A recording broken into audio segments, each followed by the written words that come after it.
premièrement, je dis pas que c'est un film d'horreur. Je dis que c'est un... Je préfère dire que c'est un drame surnaturel. Fait que les fans de gore et des choses comme ça vont être déçus, mais ceux qui aiment une très bonne histoire de fantômes, je pense qu'ils vont aimer ça.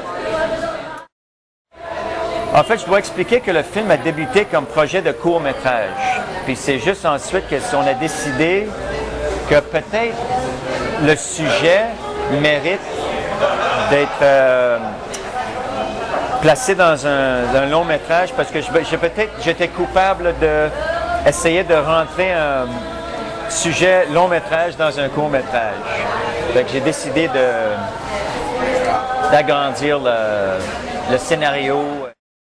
Ce qui va être présenté, en fait, c'est la version vidéo du film.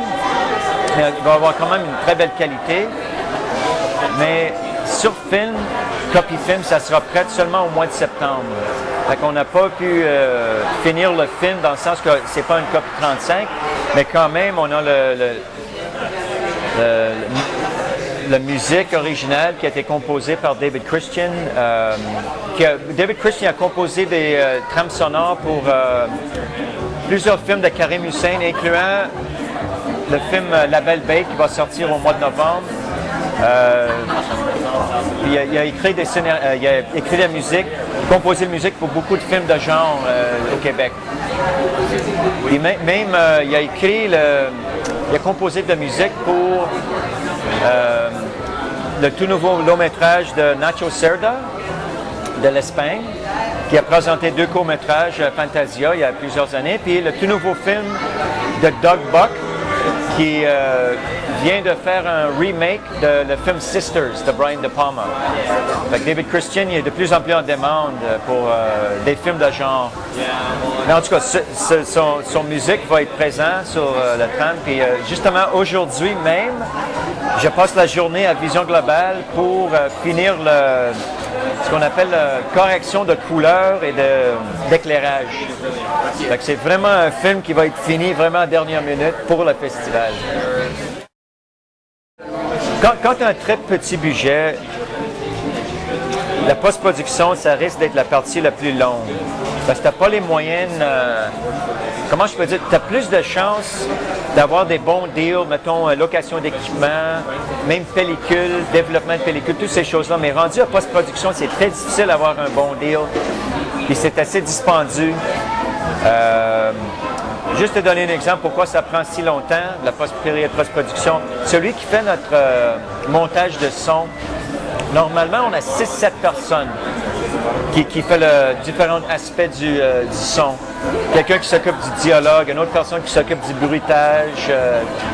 Mais là, on a une personne qui fait le job de 7 personnes. Fait que ça va lui prendre, au lieu de 1 mois, ça lui pris 7 mois de temps. Mais c'est une longue processus et on était très chanceux que le monteur Éric Lavoie nous a prêté ce qu'il y avait chez lui, là, son système de montage chez lui. Très peu d'effets visuels numériques. Avant de tourner mon film, quand j'expliquais au monde que je voulais tourner une histoire de fantôme, un film de fantôme, tout de suite, le monde imaginait plein d'effets spéciaux. Ils m'ont demandé comment est-ce que les fantômes vont apparaître, est-ce qu'il va y avoir de la boucane, la brume. J'ai dit, pour moi, un film de fantôme efficace, c'est quelque chose comme The Others ou Sixth Sense, où on les voit comme si c'est du vrai monde devant nous.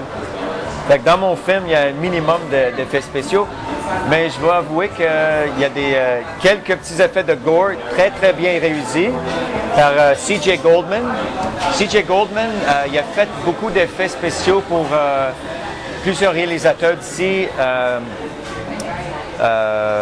Maurice Devereaux, Karim Hussein, Mitch Davis, et aussi beaucoup de films américains ont utilisé ses services. Il a fait des effets spéciaux pour le remake de Dawn of the Dead, qui a été tourné à Toronto. Il a fait des effets pour The Day After Tomorrow.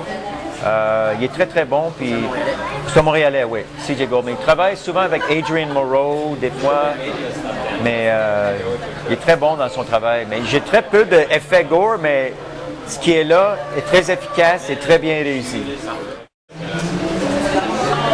Moi, je suis quelqu'un assez old school. Une de mes passions, c'est la pellicule. Je suis collectionneur de films. J'ai des archives de films 16 mm et 16 mm. Fait que moi, je tripe sur le concept de tourner un film d'à peu près la même méthode depuis le début du cinéma. Tu sais, on parle du 1895. C'est un morceau de pellicule qui passe dans une caméra, puis ensuite, c'est projeté par un projecteur. Fait que c'est cette trip-là qui m'excite beaucoup. Je suis ouvert à ça, le numérique, mais pour l'instant, je m'amuse avec le fait qu'on peut encore tourner des films en pellicule.